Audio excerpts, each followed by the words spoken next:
While in New York, we ran into the Karl Rove of 4 administrations. David Gergen, top presidential advisor to Ford, Reagan, George Herbert Walker Bush, and Bill Clinton. We couldn't believe our luck. It just so happens that David Gergen is also a prominent member of the Bohemian Grove, the offshoot of Skull and Bones. This insider of insiders, a staple of the White House for 22 years, got very upset when we brought up Bohemian Grove to him. He didn't deny its existence. He didn't deny that he was a member. He didn't deny the rituals. He just became angry and didn't act very gentlemanly. The real wild card here are the demonstrators. We just don't know where this is going to go. While they were peaceful today, there's a lot more anger among those demonstrators than is evident. You talk to them today, they're pretty angry people. So that's the big wild card. Hey, Mr. Gergen, can we talk to you for a second? Where are you from? I'm Alex Jones. I have a TV show in Austin. I make documentaries. Just a few questions about the convention. Yeah, well, is there a camera or are you? Yeah, right there, just about. Yeah, but I just want to get your permission first. Here. Okay, it's local. I've got. No, I understand. Just about a minute or two. Okay, great. We're talking to David Gergen, and he has advised several presidents and, of course, has written quite a few books and is I would call you a political pundit or researcher? Commentariat, over the hill, whatever. Okay. How long have you been in New York? About 4 hours. What do you think of this circus? Well, I haven't seen all the protests yet, but I've never seen as much security for a convention as we have here. And it's, the city's almost closed down. I think it's remarkable. I think it's an unfortunate turn for politics that we have to have this many police around.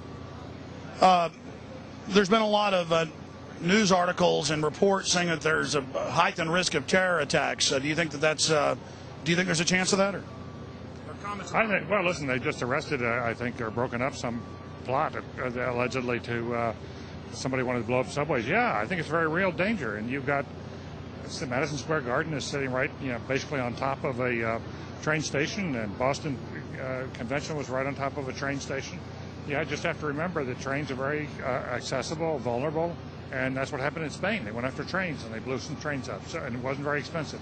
So I think there's that danger, but I think the police are on top of it. They're treating this as a special security event, which means there's not only the obvious police around, but believe me, there's a lot of private stuff going on here. Okay, one last question. I read a Washington Times article many years ago where you had a comment about the organization, and then now it's been in the Wall Street Journal, it's been in a lot of different newspapers, and that's the Bohemian Grove. And back in, 1996, when you joined as a Clinton advisor, the Republicans were criticizing you, oh, what about Bohemian Grove? And then you countered them by saying, hey, I don't run around in the woods naked. What did that mean? Here is the before-mentioned Washington Times article where he said, I didn't run around naked like they do. I don't know what quote you're referring to. I'm not aware of any quote like that. Listen, I am a happy member of the Bohemian Grove. I like the folks who come there, and it's really inappropriate for me to talk about the group beyond that. Thank you. Have you been there for the ceremony with the cremation of care? Frankly, I don't think that's something I need to talk to you about. Really? That's right. Well, I'm Alex Jones, and I snuck in there in 2000. I'm the guy that blew it wide open and got the video. It's been on national TV. Well, I disrespect you for that. You do? I do. But it's a lot of big public officials going in there. Don't we deserve to know? I don't know anything about you, and I don't know anything about your film. But if you go in there with an understanding, you violated that understanding by releasing that film, and I don't respect you for that. Really? But we have public officials. I'm sorry. You took an understanding when you went in there that you would not do that film. And did you have an understanding when you went in there? No. Did you crash it? Yes. Yeah, and it has no trespassing signs there too, doesn't it? No, they put them up after. Oh, I'm sorry. Just walked in. I'm sorry, sir. I've been there before. I know what the circumstances are, and I'm sorry you violated the understandings. That was not a gentlemanly thing to do. But what about the ritual? Is the ritual gentlemanly?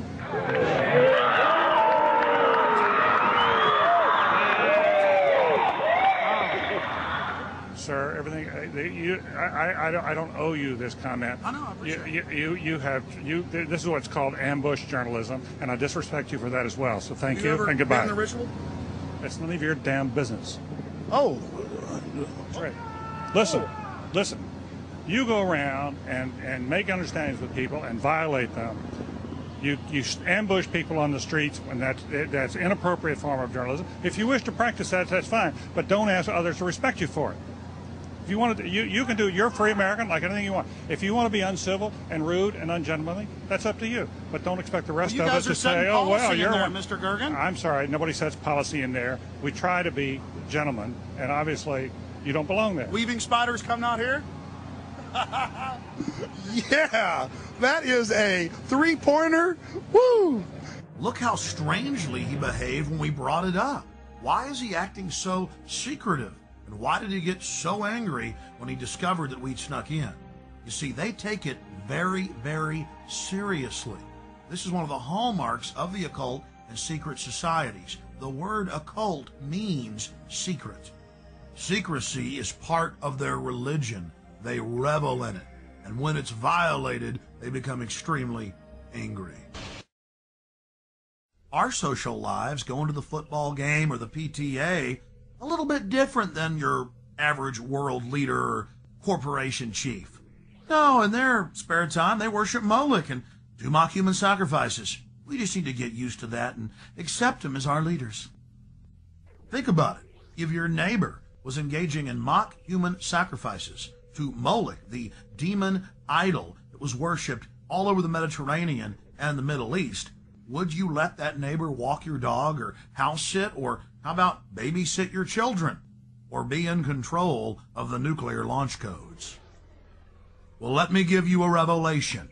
They are in control of the national deficit, of Congress, of your bank account, of your local police department, and they see you as cattle, as their slaves.